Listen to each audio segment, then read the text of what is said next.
నాయకుడంటే కుర్చీలో కూర్చొని కహానీలు చెప్పేవాడు కాదు. నాయకుడంటే జనాన్ని ఊపేసే ఉపన్యాసాలిచ్చేవాడు కాదు. సంవత్సరానికి 2 ధర్నాలు, 3 మీటింగ్లు, 6 సభలు పెట్టినంత మాత్రాన జనం నీ వెంట నడవరు. నువ్వు జనంలో కలిసిపోవాలి. జనం సమస్యలు తెలుసుకుంటూ జనంలోనే మమ్మేకమవ్వాలి. అయినా రాజకీయాల్లోకి రావడం కాదు, నిలబెట్టుకోవడంలోనే ఉంది అసలైన గొప్పతనం. అది ప్రజల గుండె లోతుల్లో నిలవగలిగినప్పుడే సాధ్యమవుతుంది. ఇక ఈ రోజుల్లో రాజకీయ నాయకుల్లో 99% మంది అవినీతి పరులే. దొరికిన కాడికి దోచుకోవడం, విదేశాల్లో దాచుకోవడం, ఇసుక దగ్గర నుండి భూముల వరకు దేన్ని వదిలిపెట్టరు. జనం సొమ్ముని దోచుకోవడానికి ఎన్ని దారులుంటే అన్నింటి ద్వారా డబ్బులు పోగేసుకుంటారు. ఇంకా పచ్చిగా చెప్పాలంటే రాజకీయ జన్మ అనేది సిగ్గులేని జన్మ అని జనాలే డైరెక్ట్ గా చెప్పేస్తారు. ఇప్పటి వరకు ప్రభుత్వానికి సంబంధించిన ఆస్తుల్ని గుట్టుచప్పుడు కాకుండా నొక్కేసి అక్కడ పెద్ద పెద్ద బిల్డింగ్లు, హోటళ్లు, విలాసవంతమైన ఇళ్లని కట్టుకునే నాయకులను చూసుంటారు. కానీ నియోజకవర్గ అభివృద్ధికి తన ఇల్లే అడ్డంగా ఉందని కూల్చేసే నాయకుల్ని చూశారా?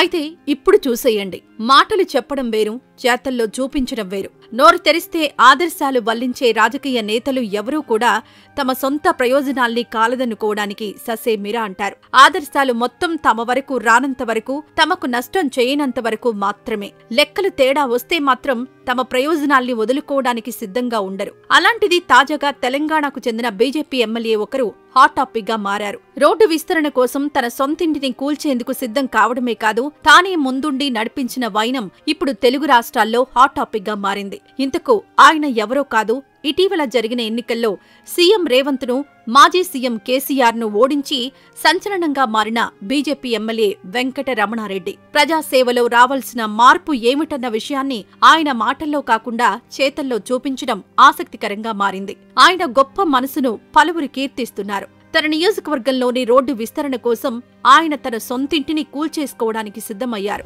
కామారెడ్డిలో రోడ్డు ఇరుకుగా ఉండడంతో దాన్ని విస్తరించాలని అధికారులు నిర్ణయించారు. ఇందుకోసం అడ్డుగా ఉన్న నిర్మాణాల్ని తొలగించాల్సి ఉంటుంది. అయితే అలా తొలగించాల్సిన ఆస్తుల్లో ఎమ్మెల్యే ఇల్లు ఉంటే ఇలాంటి పరిస్థితి వస్తే విస్తరణ ప్లాన్ను పక్కన పెట్టేస్తారు. కానీ అందుకు భిన్నమైన సన్నివేశం కామారెడ్డిలో చోటు చేసుకుంది. అదేమంటే కామారెడ్డి జిల్లా కేంద్రంలోని పాత బస్టాండ్ నుంచి రైల్వే గేట్ వరకు పాత మాస్టర్ ప్లాన్ ప్రకారం 80 ఫీట్ల రోడ్డు నిర్మించాల్సి ఉంది. అయితే ప్రస్తుతం అది కేవలం 30 ఫీట్లు మాత్రమే ఉంది. దీని విస్తరణకు అనేక ఇళ్ల నిర్మాణాలు ఆటంకంగా మారాయి. ఇళ్ల ఎదుట కుళాయిలు పెట్టుకున్నారు, షెడ్లు వేసుకున్నారు. గతేడాది కొత్త మాస్టర్ ప్లాన్ పై రచ్చ జరిగింది. రైతులు పెద్ద ఎత్తున ఆందోళన చేశారు. ఈ సందర్భంగా నాడు రైతుల పక్షాన నిలిచారు కాటిపల్లి వెంకట రమణారెడ్డి. ఈ సమయంలో కొత్త మాస్టర్ ప్లాన్ ను రద్దు చేయాలని పోరాడారు. పాత ప్లాన్ ప్రకారం రోడ్డు విస్తరణకు తాను సహకరిస్తానన్నారు. ముందుగా తన ఇంటినే కూల్చేస్తానని ఛాలెంజ్ చేశారు. చెప్పినట్లుగానే ఎమ్మెల్యే అయ్యాక తన ఇంటినే ముందుగా కూల్చేసుకున్నారు. మిగతా వాళ్లు కూడా సహకరించాలని కోరారు.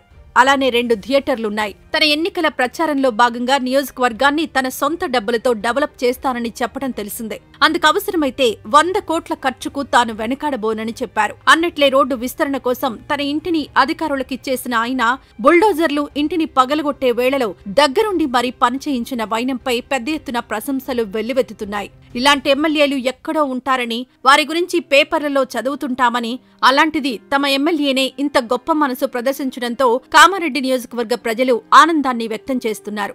ఈ రోజుల్లో ఎన్నికల్లో గెలవడానికి కోట్ల రూపాయలు ఖర్చు పెడుతున్న ఎమ్మెల్యేలు, ఎంపీలు గెలిచిన తర్వాత వాటిని తిరిగి ఎలా సంపాదించుకోవాలా అని చూస్తుంటారు. ఖాళీ జాగాలు కనిపిస్తే కబ్జాలు చేయడం, వ్యాపారులు భవనాలు నిర్మించే వారి నుంచి అనుమతుల పేరుతో అక్రమంగా డబ్బులు గుంజడం, ప్రభుత్వ భూములను పట్టా చేసుకోవడం, ప్రైవేటు భూ వివాదాలను సెటిల్మెంట్ పేరుతో కాజేయడం లాంటివి చూస్తున్నాం. కానీ ప్రజల కోసం తన ఇంటిని కూల్చేసిన రమణారెడ్డికి నిజంగా సల్యూట్ చేయాల్సిందే. ఇకపోతే రమణారెడ్డి గురించి చెప్పాలంటే కామారెడ్డిలో సీఎం కేసీఆర్, మరొకరు పీసీసీ అధ్యక్షుడు రేవంత్ రెడ్డి బరిలో నిలబడ్డారు. ఇక బీజేపీ తరపున వెంకట రమణారెడ్డి పోటీలో ఉన్నారు. కామారెడ్డిలో ఎక్కువగా కేసీఆర్, రేవంత్ పైనే ఫోకస్ ఉంది. ఈ ఇద్దరిలో ఎవరో ఒకరు గెలుస్తారని అనుకున్నారే తప్ప వెంకట రమణారెడ్డి పేరు అంతగా వినిపించలేదు. కానీ అనూహ్యంగా అంతా రివర్స్ అయిపోయింది. చంటిగాడు లోకల్ అన్నట్టుగా వెంకట రమణారెడ్డి కూడా తాను లోకల్ అంటూ వినూత్న రీతిలో ప్రచారం నిర్వహించారు. ఈ ప్రచారం మంచి ఫలితాన్నే ఇచ్చింది. కేసీఆర్, రేవంత్ రెడ్డి నాన్ లోకల్ అని, తానైతే లోకల్ అంటూ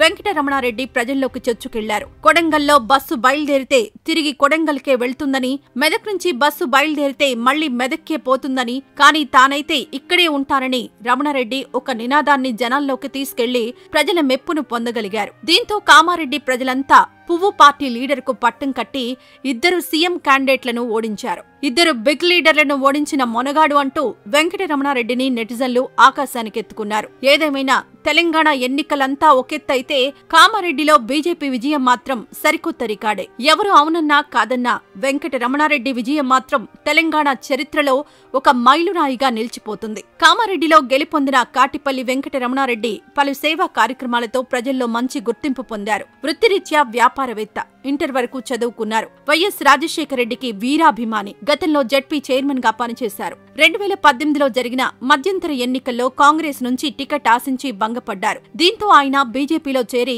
కామారెడ్డి నుంచి పోటీ చేసి ఓటమి పాలయ్యారు. తాజాగా జరిగిన ఎన్నికల్లో బీజేపీ నుంచి పోటీ చేసి సూపర్ విక్టరీ అందుకున్నారు. తన తండ్రి పేరుతో ట్రస్ట్ ఏర్పాటు చేసి పలు అభివృద్ధి పనులు చేశారు. అంతేకాకుండా ఆస్తుల్ని స్కూళ్లు, కాలేజీలకు విరాళంగా కూడా ఇచ్చేశారు. సొంత మేనిఫెస్టో విడుదల చేసి ఏ గ్రామాల్లో ఏం పనులు చేస్తానో చెబుతూ ప్రజల్లోకి వెళ్లారు. దీనికి తోడు స్థానికత తోడు కావడం, కేసీఆర్, రేవంత్ నాన్ లోకల్ కావడం రమణారెడ్డికి కలిసొచ్చింది. దీంతో ఈజీగా విజయాన్ని అందిపుచ్చుకోగలిగారు. మరి ఇలాంటి లీడర్లే కదా మనకు కావాల్సింది. ఇక రమణారెడ్డి గారు చేసిన పనికి మీరేమనుకుంటున్నారో మీ అభిప్రాయాన్ని కామెంట్ రూపంలో తెలియజేయండి. మరిన్ని ఇలాంటి వీడియోస్ కోసం మన ఛానల్ను సబ్స్క్రైబ్ చేసుకోవడం మర్చిపోవద్దు.